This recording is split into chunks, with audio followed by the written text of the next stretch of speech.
Starseed, tonight your nervous system begins to rewire itself, and I need you to hear this before it starts, because if you fight what is coming, you will call it sickness when it is actually surgery. Something is going to move through your body in the hours ahead. You may feel heat in your spine. You may feel your heart speed up for no reason. You may wake at 3 in the morning with your eyes open and your chest tight and no memory of a dream. And your first instinct will be to panic, to run diagnostics on yourself, to search for what is wrong. Nothing is wrong. Something is being corrected. The wiring that carried you through survival is being pulled out, strand by strand, and replaced with wiring that can carry what you were actually sent here to hold. Stay with me, because what I am about to explain will change how you interpret every strange sensation you have had for the last several months. You were not built for the life you have been living. That is not a complaint against you. It is the truth of your design. You came into a body that was already tuned to a frequency of danger, a body that inherited fear from generations before you, a body that learned before you could speak that the world was a place where you had to brace. And you have been bracing ever since. Even in peace, you brace. Even in joy, some quiet part of you waits for the joy to be taken. That bracing is not who you are, it is a setting. And tonight, that setting is being changed at the root. Type Amen if you feel this in your body already.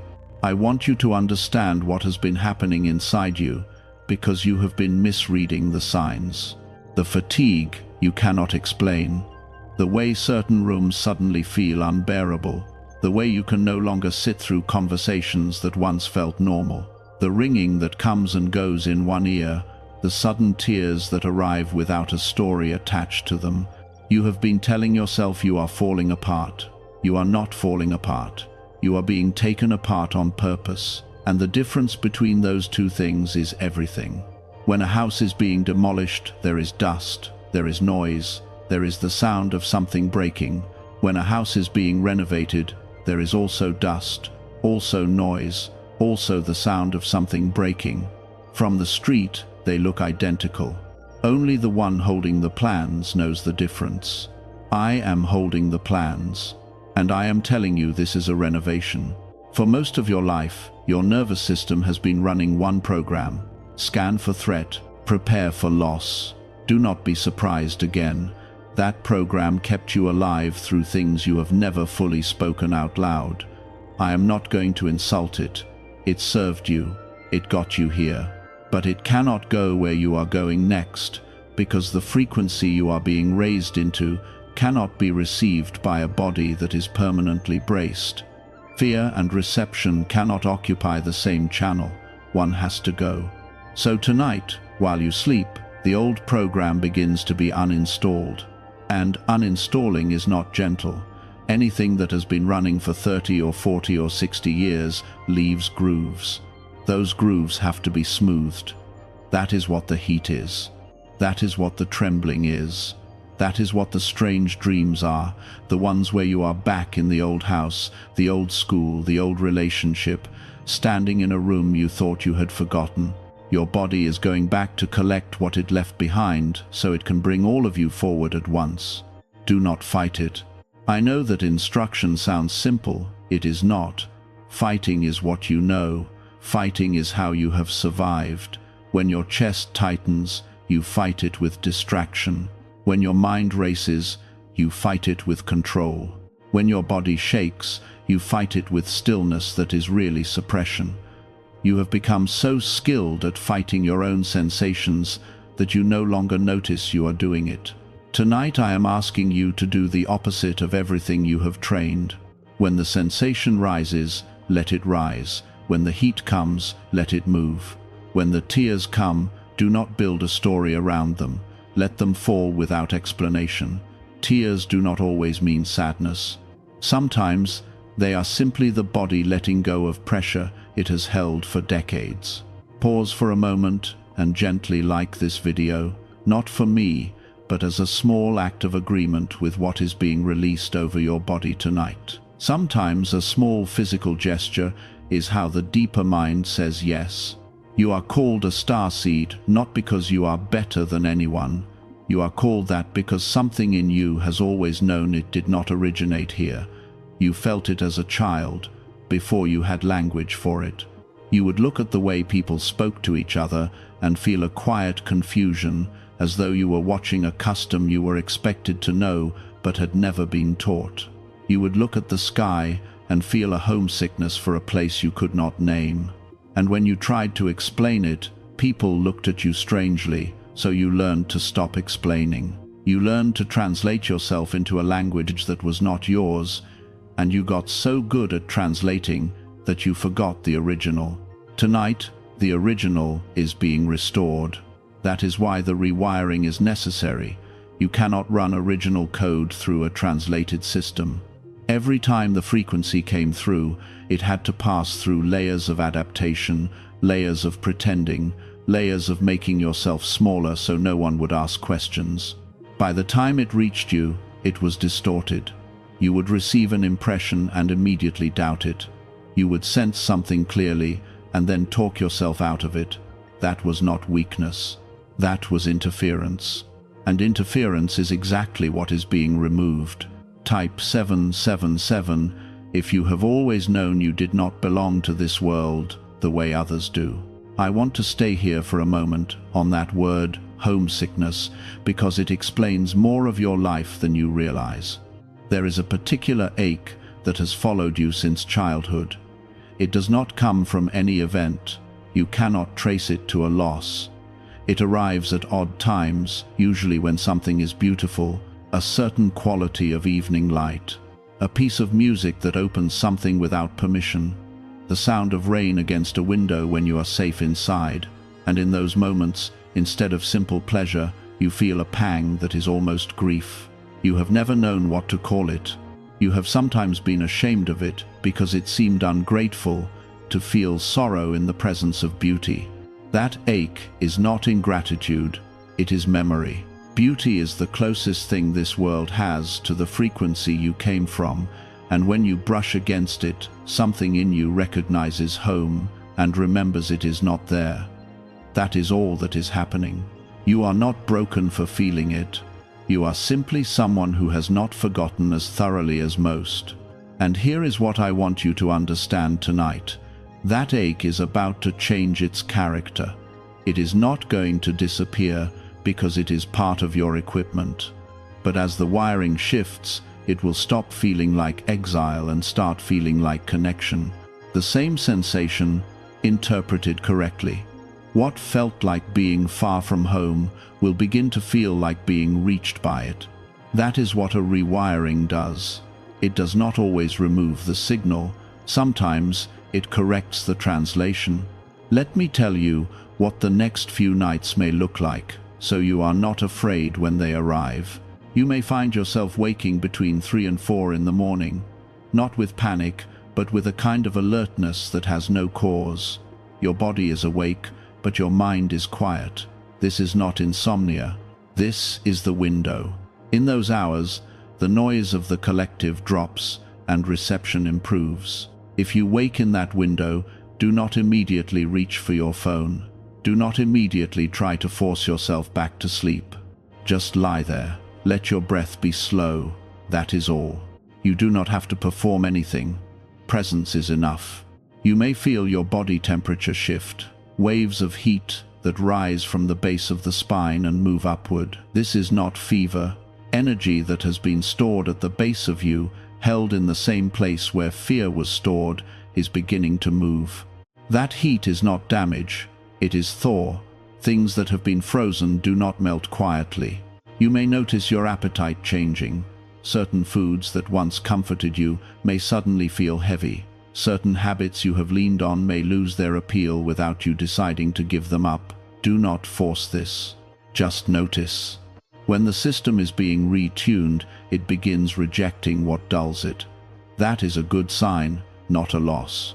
You may find that you cannot tolerate certain people the way you once could, not because they became bad, but because your capacity for pretending has been reduced.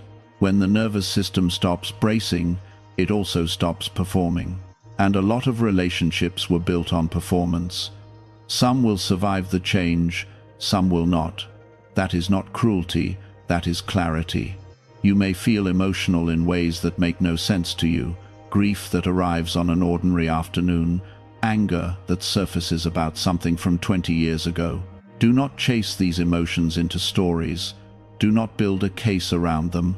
They are being discharged, not delivered. The body stores what the mind could not process at the time, and when the body finally feels safe enough, it releases what it has been holding. Your emotions right now are not predictions, they are receipts. They are proof of what you carried. You may also notice something stranger. Sounds may become louder. A door closing in another room may startle you more than it should. Fluorescent lights may feel abrasive. Crowded places may become almost unbearable, not because of the people, but because of the density of signal. This is temporary. When the outer layer of numbing is stripped away, everything comes in raw for a while before the new calibration settles. Protect yourself during this phase. Choose quieter places, reduce input. You are not being weak. You are being sensible with a system that is mid-repair. And you may notice that time behaves oddly. Whole afternoons will vanish. 10 minutes will stretch out like an hour. You will look at a clock and not believe it. This is normal during a reconfiguration. The part of you that keeps linear time is one of the systems being touched, and it goes offline briefly while the work is done. Do not build anything important on your sense of timing this week. Let the schedule be loose. You may also dream of water. Many do during this passage. Rivers, flooding, standing in the ocean, swimming in the dark. Water in the dreaming mind is what the body uses to represent emotion that is finally moving. If you wake from such a dream, do not fear it. Ask instead whether the water was still or moving. If it was moving, you are further along than you think. And some of you will dream of houses, rooms you did not know existed, found behind doors in homes you thought you knew. That is not random imagery. The house is you, the rooms are what has been closed off. To find a new room in an old house is your own mind announcing that territory is being reopened. Do not be alarmed by the dust in them. Dust means only that no one has been there for a while. It does not mean the room is ruined. Type 1111 if you have been carrying more than you have ever admitted out loud. I want to speak to the part of you that is tired of hearing that everything is happening for a reason. You have heard that so many times that it has stopped meaning anything, so I will say it differently. Not everything that happened to you was for you. Some of it was simply what happens in a world where people pass their pain forward. But nothing that happened to you was wasted, because I do not waste material. What was meant to break you was used to build capacity in you. That is not the same as saying it was good, it is saying it was redeemed. Those are different words, and you need to hear the difference, because you have been trying to be grateful for things that never deserved gratitude, and that effort has been exhausting you. You do not have to be grateful for the wound. You only have to receive the healing. I know that some of you have been sitting in circles and reading books that told you every hardship was a lesson you agreed to before you arrived. And maybe there is something in that. But I have watched you try to force gratitude for things that were simply cruelty, and I have watched the strain it put on you, and I want to release you from that particular obligation tonight. You may hold two things at once. You may say, that should not have happened to me, and also, I am not going to be defined by it. Both are true, neither cancels the other. The insistence that you must convert every injury into a blessing before you are allowed to heal has kept many of you stuck for years, because part of you refused to lie, and the healing was being held hostage behind a lie you would not tell. Tell the truth instead. The truth is enough. The truth is the door. There is a difference between the mind that survives and the mind that creates. The surviving mind is fast, reactive, always half a step ahead of danger. It is brilliant at anticipating harm. It notices the shift in someone's tone before they finish the sentence. It reads the room before it enters. That mind saved you. But it cannot build anything, because building requires the ability to stay in one place long enough for something to grow, and the surviving mind cannot stay anywhere. It must always be scanning. The creating mind is slower. It is willing to not know. It can hold an unfinished thing without panicking. It can sit in an unanswered question for weeks.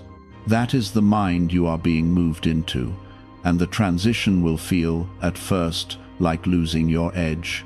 You may feel slower, you may feel less sharp, you may feel like you are missing something. You are not. You are simply no longer spending 80% of your processing power on threat detection. That capacity is being returned to you, and it will take time before you know what to do with it. Give yourself that time. There will be a period, and I want to name it clearly so you do not misinterpret it, where you feel almost dull, where you sit down to do the thing you have always been good at and find that the urgency is missing. You may panic and think the gift has left you. It has not. What has left is the fear that used to power it. You have been running your talent on adrenaline for years, and adrenaline is a very effective fuel with a very short range. Now you are being switched to a different fuel, one that is slower to ignite and almost impossible to exhaust. During the switchover, there is a gap. The old fuel is gone, and the new one has not caught yet. That gap is where most people give up and return to fear, because fear at least made them productive. Do not return. Stand in the gap. It is shorter than it feels. Now, here's something that may be uncomfortable. Some of you have made a home out of your struggle, not because you wanted to, but because struggle is the only place where you have ever felt useful. When you are fighting something, you know exactly who you are. You are the one who endures. You are the strong one. You are the one who holds it together. And there is a quiet fear underneath the desire for peace, which is this: if the battle ends, who am I? If I am not carrying anyone, do I still matter? If nothing is wrong, what do I do with my hands? That fear is real, and it deserves an honest answer. So here it is. Your worth was never in what you carried. It was never in your endurance. It was never in how much you could take without complaining. Those were things you did. They were not who you were. The one who did them, the one underneath all that carrying, has been waiting a very long time to be known. Tonight, you begin to meet that one. And I will tell you something about that one, since you have been apart so long. That one is not impressive. That one has no accomplishments. That one cannot be introduced at a dinner party with a list of achievements.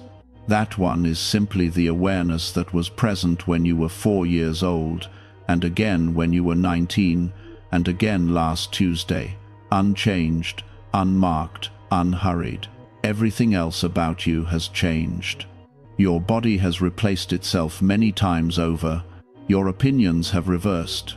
Your face is not the face you had, but the one who has been watching from behind your eyes the entire time has not aged a day. That is what is being uncovered. Not built, uncovered. There is a difference, and it matters, Hosihav, because you have been trying to construct a self that would finally be acceptable, and I am telling you that the self worth having was never under construction. It was under debris. Type 222 if you are ready to be known without your burdens. I want to talk about the resistance you are going to feel, because it is coming and you should not be alarmed by it. Somewhere in the next few days, likely at the exact moment when peace begins to feel real, a part of you will try to sabotage it. You will start an unnecessary argument. You will scroll for hours looking for something to be angry about. You will remember an old grievance and turn it over in your hands until it is sharp again. You will not understand why you are doing it. Here is why. Peace is unfamiliar, and the nervous system prefers familiar suffering over unfamiliar safety. It will reach for chaos the way a hand reaches for a wall in the dark, not because it wants the wall, but because it wants something it recognizes. When that happens, do not condemn yourself, just notice. Say quietly, this is the old wiring reaching. and then put your feet on the floor and breathe out longer than you breathe in. That is all. The long exhale is the switch. The body cannot stay in alarm while the exhale is long. It is not a trick, it is design. I built it into you. You have spent years trying to think your way into peace, and it never worked, because the place that holds fear does not speak in language. It speaks in breath, in temperature, in movement, in rhythm.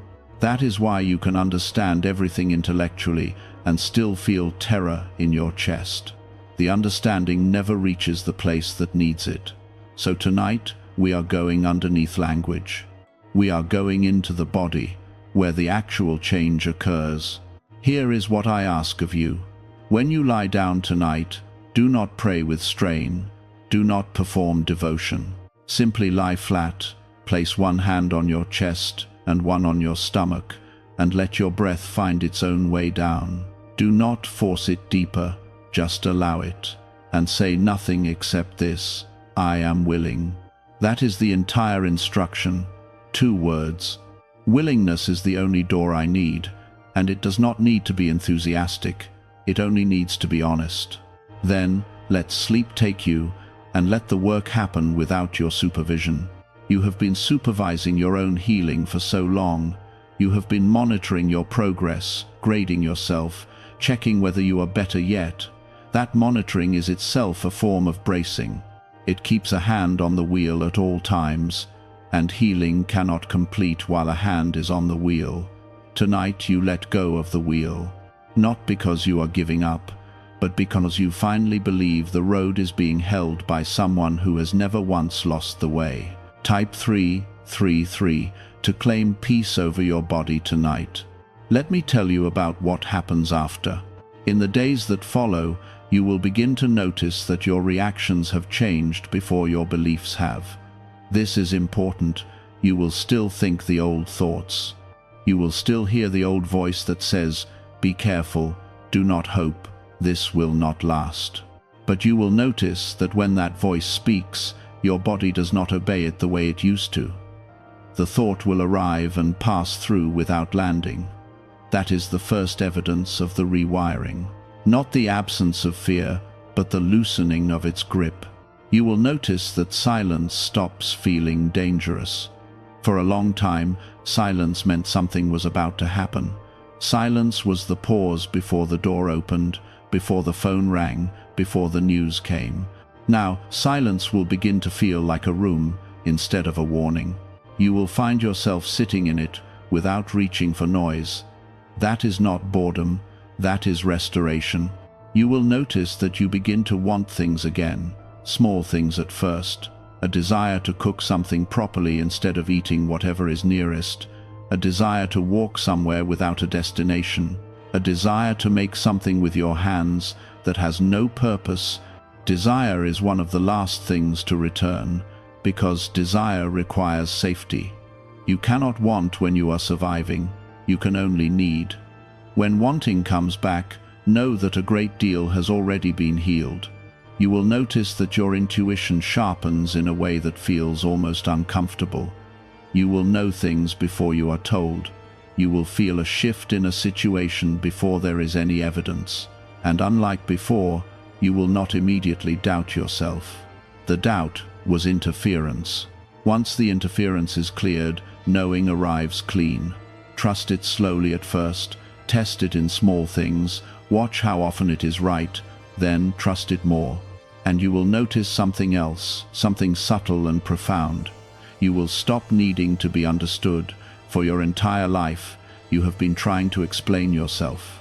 To family, to partners, to friends who looked at you like you were speaking a foreign language. That explaining took enormous energy. In this new season, the compulsion to explain simply falls away. Not because you stop caring about people, but because you stop requiring their comprehension in order to feel real. You will be able to be misunderstood and remain whole. That is a kind of freedom most people never taste. Type 555 if you are ready to stop explaining yourself to people who were never meant to understand. Now, I want to address the ones who are afraid this will not last.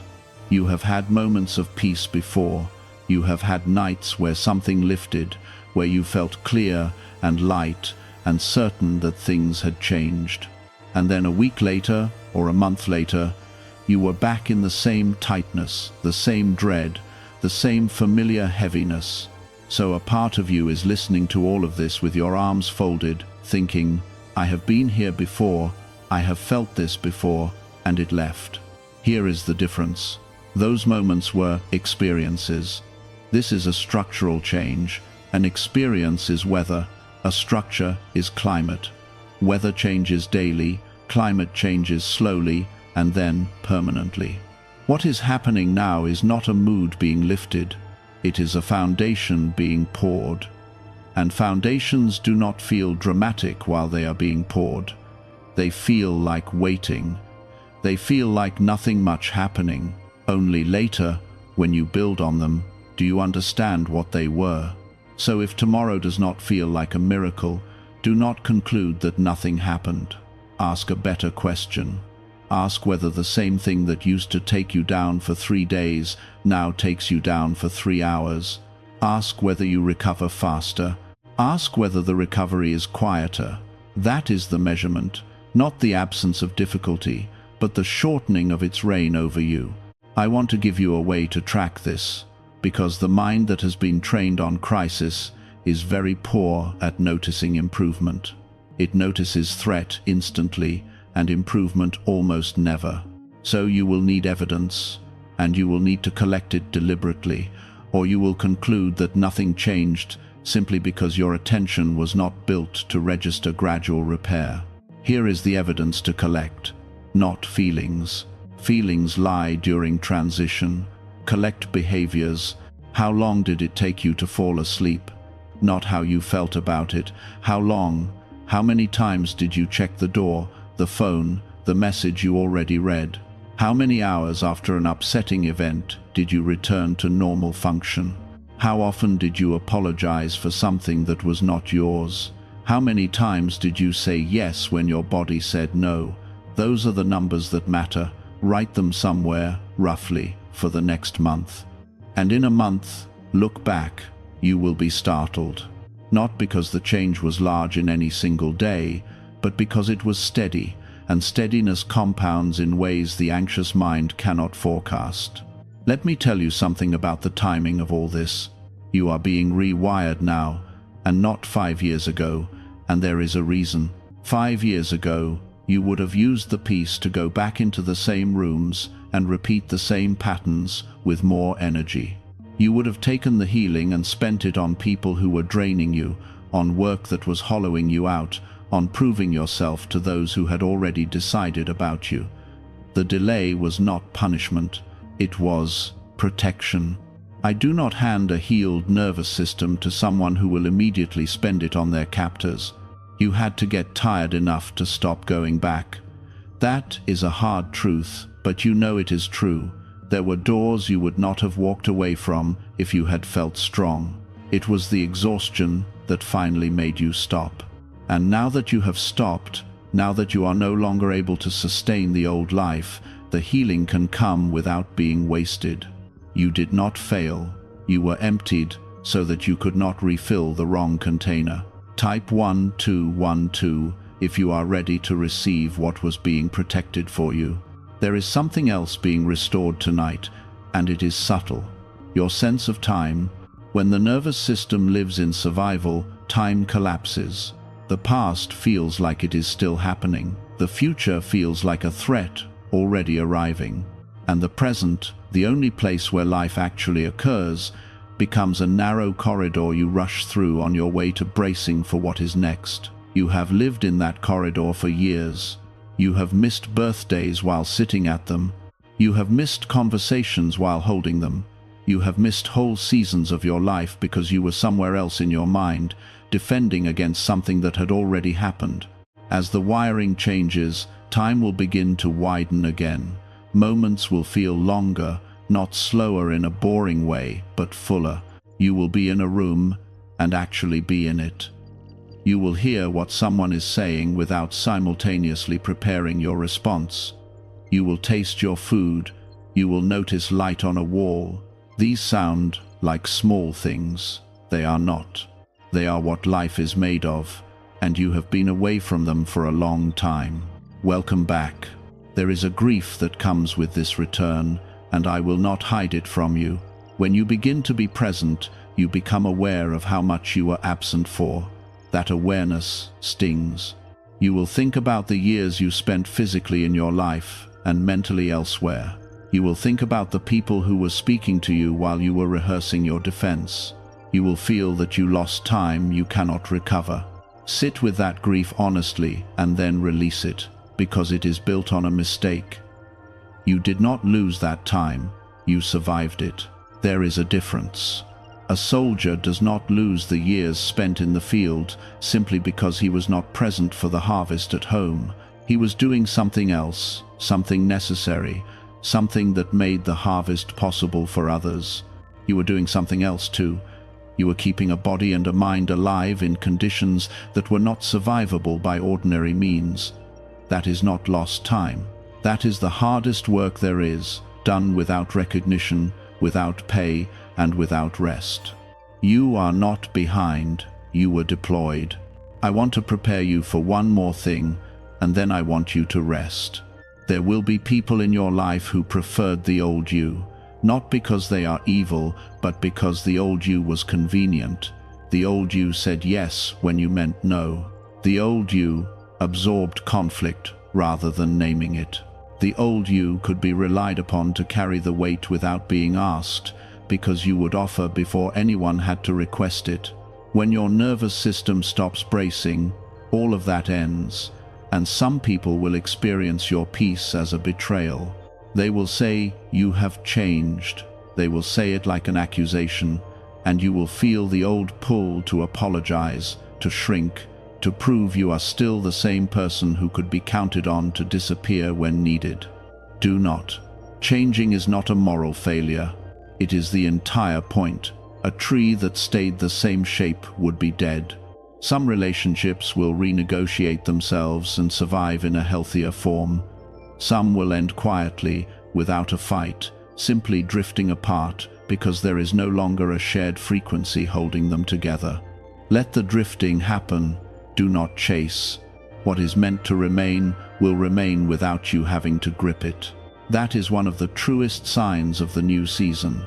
You will notice that what belongs to you does not require force to keep, and into the space that opens, new people will come. People who do not require you to be smaller, people who can hold a real conversation, people who feel like recognition rather than effort. You will meet them, and something in you will settle, as though you have known them longer than you have. That is not imagination, that is resonance. When your frequency changes, your company changes, because you can only sustain proximity to what matches you. Type Amen if you are ready for the people who are assigned to your new season. Let me speak now to your body directly, because your body has been listening this whole time and it deserves to be addressed. Body, you have done an extraordinary thing. You held a life together that should have come apart. You kept the heart beating through grief that would have stopped a lesser instrument. You produced adrenaline on demand for years without complaint. You woke up when you were called, even when you had not slept, even when you were running on nothing.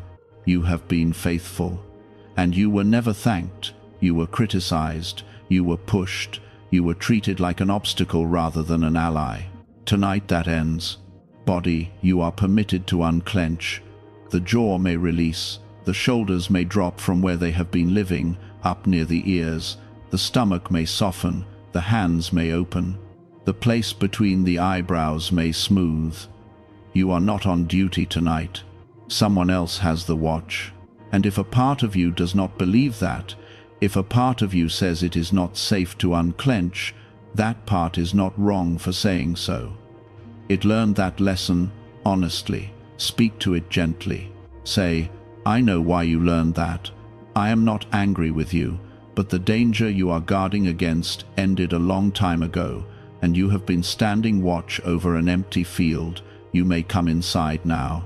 That conversation, repeated over nights and weeks, is how the rewiring completes, not through force, Through negotiation with the parts of you that have been standing guard, I want to spend some time on those parts, because most people misunderstand them entirely, and the misunderstanding costs them years.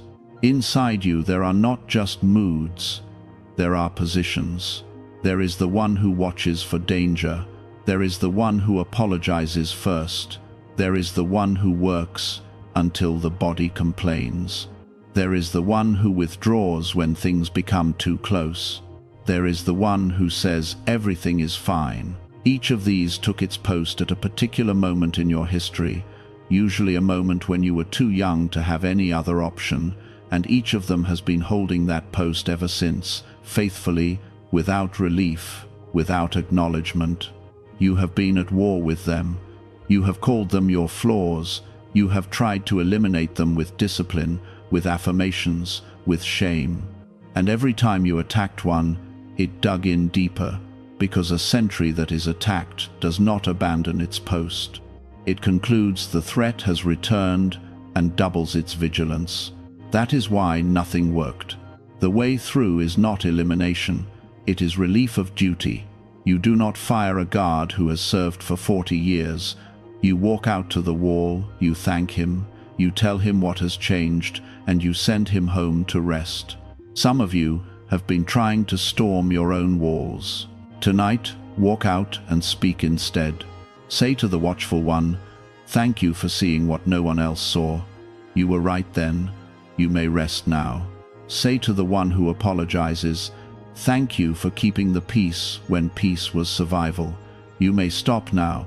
No one here will hurt you for taking up space." Say to the one who works without stopping, "Thank you for making sure we were never a burden.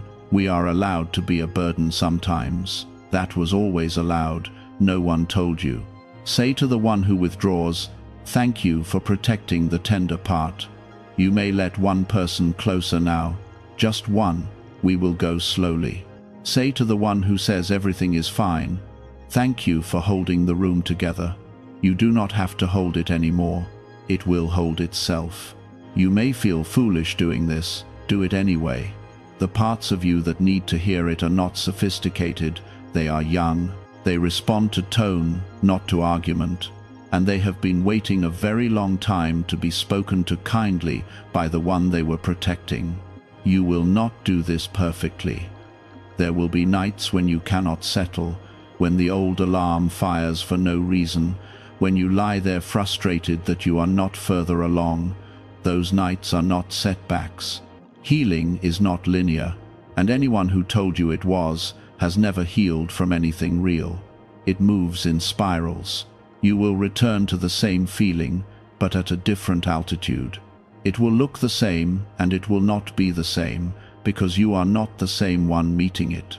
Measure by altitude, not by repetition. Now let me speak to something that has troubled many of you, and that few of you have ever said out loud. You have wondered whether you are actually chosen, or simply strange. You have wondered whether the sense of purpose you carry is real, or whether it is a story you invented to make the loneliness bearable. In your lowest hours, you have suspected the second. You have looked at your ordinary life, the bills, the dishes, the unremarkable days, and thought, if I were truly sent here for something, surely there would be more evidence than this. I will answer that plainly. Evidence is the last thing to arrive, not the first. Everyone who was sent went through a long period where the assignment was invisible even to them. That period is not a sign of error. It is standard. The seed spends most of its existence underground where nothing can be observed. If you dug it up to check whether it was working, you would kill it. Many of you have been digging yourselves up weekly for years, demanding proof, and then despairing at the sight of a root that had not yet become anything. Stop digging. The absence of visible result during a formation period is not failure. It is the definition of a formation period. And I will say something more difficult. The ordinariness of your life is not an obstacle to your purpose. It is very often the location of it. You have been waiting for a stage. Most of what you were sent to do will happen in kitchens, in cars, in 10-minute conversations that neither party remembers as important. You will steady someone who was about to give up, and you will never know you did it. You will say one sentence that a person carries for 30 years.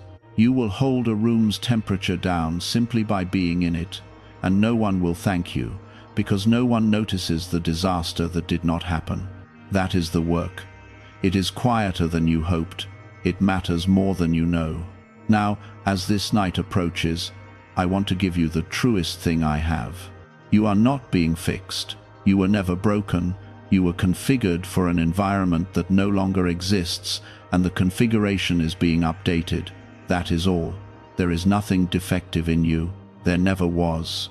What you called your flaws were mostly adaptations, and adaptations are intelligent. The hypervigilance was intelligence. The people-pleasing was intelligence. The perfectionism was intelligence. Each one was the best solution available to a young mind facing an impossible situation. You do not owe those strategies shame. You owe them retirement with honor.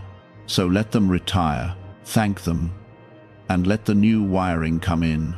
Tonight, when you lie down, know that you are not alone in the dark. The dark is not empty. It is full of the work that does not require your participation. Growth happens in darkness. Roots happen in darkness. Bones knit in darkness. Every important thing that ever formed where no one could watch it. Let yourself be unwatched tonight. Let yourself be unmonitored. Let yourself be, for the first time in a very long time, simply held. The battle you have been fighting inside your own body is ending, not because you finally won it through effort, but because it was never yours to win. It was mine, and it has been decided. Type Amen if you are letting this decision stand without arguing against it. Now I want to walk you through the days ahead more slowly, because the first night is only the beginning, and the weeks that follow have their own shape, and knowing the shape will keep you from panicking inside it. The first 3 days belong to the body. You may sleep more than usual, or less, and either is correct. You may feel a heaviness in the limbs that has no medical explanation. You may find yourself yawning repeatedly at strange times, or sighing without meaning to. Those sighs are not sadness. The body discharges held tension through the exhale, and when a large amount is being released, the sighs come on their own. Let them. During these days, be kind to yourself in the most practical ways. Drink more water than you think you need, because the body flushes what it releases. Eat simply. Reduce the amount of stimulation you take in. Do not begin a difficult conversation. Do not make an irreversible decision. This is not a time for action. It is a time for allowing. The first week belongs to the emotions. Around day 4 or 5, things will begin to surface. Memories will arrive uninvited, often trivial ones, a hallway, a coat, a particular afternoon, and they will carry more feeling than they should. This is the release, working upward. Do not analyze the memories. Do not build interpretations. Simply let them pass through like weather. If you feel the urge to cry, cry. If the urge is to lie on the floor, lie on the floor. If the urge is to walk for an hour without a destination, walk. You may also feel irritable in a way that embarrasses you. Small things will provoke you. This is not a moral failing. When numbing decreases, everything gets louder, including annoyance. Warn the people close to you. Say, I am going through something, and my patience is thin this week. It is not about you. That single sentence will prevent a great deal of unnecessary damage. The second week belongs to the mind. Here is where the doubt arrives. You will begin to feel better, and almost immediately a voice will begin to explain away the improvement. It was just rest. It was just coincidence. It was just the weather changing. This voice is not stupid. It is protective. It believes that if you hope and are disappointed, the disappointment will destroy you, so it preemptively withholds hope. It is trying to save you from a fall. Speak to it the way you spoke to the others. Say, I understand what you are protecting. I am going to hope anyway, and if I am disappointed, I will survive it, because I have survived worse than disappointment, and you know that better than anyone. The third and fourth weeks belong to the life. Here is where the outer changes begin. Something will end that you have been unable to end for years. A conversation will happen that you have been avoiding. An opportunity will appear from a direction you were not watching. A person will resurface, or a person will fall away. The outer world reorganizes to match the inner state, always, and there is a delay of roughly 3 to 6 weeks between the internal shift and the external evidence. That delay is where most people abandon the process. They change internally, look around, see nothing different, and conclude it did not work. Then they return to the old state, and the external change that was already in motion arrives to find no one home to receive it. Do not leave before it arrives. Type 777 if you are staying until the evidence comes. I want to say something about the loneliness, because it will intensify before it resolves, and I would rather you hear that from me than discover it alone. When your frequency shifts, there is a gap between leaving the old company and finding the new. In that gap, you are between two worlds. The people you knew no longer fit, and the people who fit have not arrived. That gap is one of the most difficult passages a person can walk, and it is almost never discussed because it is not dramatic. Nothing terrible happens. You simply find that no conversation reaches you. You simply find yourself alone in a way that has no obvious cause and therefore no obvious remedy. I want you to know 3 things about that gap. The first is that it is finite, it has an end. It always has an end. No one stays there permanently. It feels permanent because loneliness distorts time, but it has a limit and you will cross it. The second is that it is functional. During that period, you learn to be your own company. You develop an internal companionship that will never be taken from you and which will make all future relationships healthier because you will enter them from fullness rather than hunger. Every person who has ever been able to love without desperation learned it in a gap like this one. The third is that you are not actually alone in it, though it feels that way. There are more of you than you think, sitting in separate rooms in separate cities, feeling the identical thing, each convinced they are the only one. You are part of a scattered population that has not yet found each other. Some of you will find each other in the next year. Some of you already have and did not recognize it. Do not fill the gap with the wrong company simply to make it stop. That is the one mistake that extends it. Every time you return to a relationship that does not fit, in order to avoid the loneliness, the clock resets. Let the gap be empty. Empty is temporary. Wrongly filled is not. Let me speak now about the fear that has probably been sitting under everything you have heard tonight. The fear is that you will do all of this. You will surrender, you will let go of the vigilance, and then something bad will happen, and it will be your fault for having relaxed. I know that fear well. It is the reason many of you cannot rest. Somewhere in you is a belief that your worry is load-bearing, that your anxiety about a person is what keeps them safe, that your constant scanning is what has prevented catastrophe. And so to stop scanning feels like abandoning your post while people you love are still on the road. Look at that belief clearly, because in the light it does not survive. Has your worry ever prevented anything? Think honestly. The things that happened while you were worrying. The things that did not happen for reasons unrelated to your vigilance. You have been paying an enormous tax for a service that was never rendered. The bill has come every month for decades, and nothing was delivered. You may set it down. Not because nothing bad will ever happen. I will not promise you that, and you would not believe me if I did. But because when something does happen, your worry will not have helped, and your rest will have left you strong enough to meet it. Rested people handle disaster better than exhausted ones. That is the whole calculation. You are not protecting anyone by depleting yourself. You are simply arriving at the emergency already spent. Type 1111 if you are setting down the worry you have been mistaking for love. Now I will tell you what your rewired nervous system will actually make possible, because you should know what you are being fitted for. You will be able to be present with another person's pain without absorbing it. That capacity is rare, and it is what you were designed for. Right now, when someone tells you something heavy, you take it into your body, you carry it home. You lie awake with it.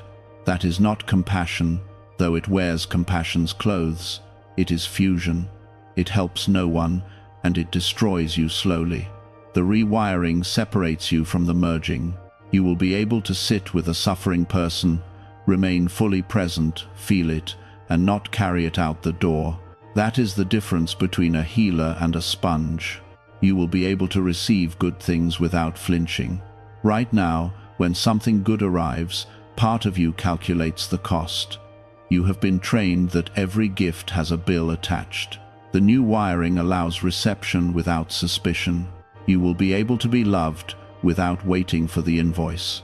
You will be able to make decisions from clarity rather than fear. Most of the significant decisions of your life so far were made in a state of alarm, choosing the option that felt least dangerous rather than the one that was most alive. Fear is a terrible advisor. It is accurate about danger and utterly blind about opportunity. When the alarm is lowered, you will see options that were always there and were simply outside the narrow beam that fear permits. You will be able to rest without guilt. This one may take longest. The belief that rest must be earned is very deep in most of you, but it will go. And when it goes, you will discover that rest is not the opposite of productivity, it is the source of it. Everything you have ever made that was any good came out of a rested mind. The exhausted mind produces volume. The rested mind produces value. And you will be able to hear. That is the last one and the most important. The signal has been coming to you all along, continuously, without interruption, and you have been receiving it through so much static that you assumed it was silence.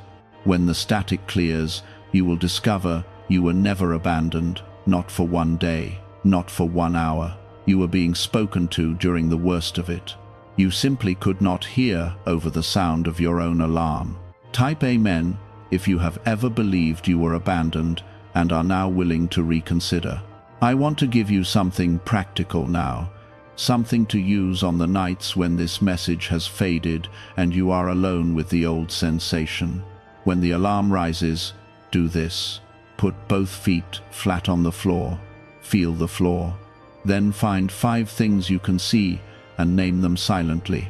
Then find 4 things you can hear. Then 3 things you can feel against your skin. This is not a distraction technique. It is a redirection of the system from prediction to perception. The alarm lives in the future. Perception can only occur in the present. You cannot be in both at once. The exercise simply moves you into the only place where the alarm cannot follow. Then, breathe out for longer than you breathe in. 4 counts in, 8 counts out. Do it 6 times. The extended exhale is a direct instruction to the part of the body that governs calm, and it does not require your belief in order to work. It is mechanical. It works on the skeptical exactly as well as on the devoted. Then say 1 sentence. This is old, not now. That is the entire practice. It takes 90 seconds. It will not feel like enough. Do it anyway, and do it consistently. And within a few weeks, you will find that the alarm rises less often and departs faster, because you will have taught your body a new response, and the body learns by repetition, not by insight. Now let me speak to the ones who are in the middle of something hard right now. Not everyone hearing this is safe. Some of you are in a difficult situation as this plays, and everything I have said about rest sounds like something for people whose lives have room in them. You are working 2 jobs. You are caring for someone who needs more than you have. You are in a house where you cannot relax because relaxation is not permitted there. I have not forgotten you. What I am saying applies to you differently, and I want to be precise about how. You cannot control those circumstances tonight, but there is a distinction between the pressure that comes from outside and the pressure you add from inside, and the second one is often larger than the first. Some of your exhaustion comes from your situation. A significant portion comes from the internal commentary about your situation, the running calculation of how much longer you can do this, the anticipation of collapse, the shame about being tired. That layer can be set down even while the outer pressure remains. That is not a small thing. Many people in hard circumstances discover that when the internal layer is released, the outer pressure becomes survivable, where before it was not. The situation did not change. The load did. And I will say this as well. What you are in now is not permanent, even though it feels architectural. Situations that feel like walls are usually doors that have not been tried. Not tonight. Tonight you rest. But in the weeks ahead, as the clarity returns, you will see an option you have not seen, and it will look obvious, and you will wonder how you missed it. You missed it because fear narrows vision. That is all. It was there the whole time. Type 555 if you are in something difficult and you are still here anyway. I want to talk about something that almost nobody names, and which has caused many of you a private shame you have never confessed to anyone. There have been moments when you did not want to continue. Not dramatic moments necessarily, quiet ones. Sitting in a parked car longer than you needed to, lying in bed in the morning, and feeling the entire day ahead as a weight you could not lift. Wishing, not for death exactly, but for a pause, for an exit, for someone to come and tell you that you were released from all of it. You have judged yourself for those moments. You have thought they proved something defective in you, something ungrateful, something weak. So let me tell you what those moments actually were. They were the correct response of a system under a load it was not built to carry indefinitely. A body that never wanted a pause under those conditions would be a body that had stopped registering reality. Your desire for release was not a failure of gratitude. It was an accurate report from an instrument that was being run past its limit for years without maintenance. And you kept going anyway. That is the part you skip when you review your history. You remember the wanting to stop. You do not credit yourself for the fact that you did not. But I saw both. And I want you to know that in the ledger where these things are kept, the second one is written much larger than the first. You did not fail those mornings. You were being asked to do something that should have had more hands on it, and you did it with 2. Type 333 if you have had those moments and never told anyone. Now let me say something about your relationship with me, because for many of you it has become complicated, and I would rather address it directly than pretend it is simple. Some of you stopped speaking to me at some point. There was an event, or a season, or a prayer that received nothing, and something in you closed. You may still say the words, you may still show up to the places where the words are said, but inside, a door shut. And you have been polite with me ever since, in the way people are polite with someone who once disappointed them badly. I know. I have not misread the distance. I am not going to defend myself tonight with an explanation of why the thing happened. Explanations do not repair relationships, presence does. So I will say only this. During the period when you believed I had gone, I had not gone. The silence you experienced was not absence. It was a kind of silence that occurs when something is being done that cannot be done while narrated. There are operations that require the surgeon not to talk. You did not want a surgeon who talked. You wanted a surgeon who was not there. And I could not give you that, because you were on the table. You may still be angry. You are permitted to be. I would rather have your anger directed at me than your politeness. Anger is a relationship. Politeness is a wall with a smile on it. If tonight you want to say something to me that you have been holding for years, say it. Out loud, if you can. There is nothing you could say that would make me leave, and part of the rewiring involves discovering that. That discovery, more than any other, is what changes a nervous system. The body relaxes when it learns that the thing it feared losing cannot be lost.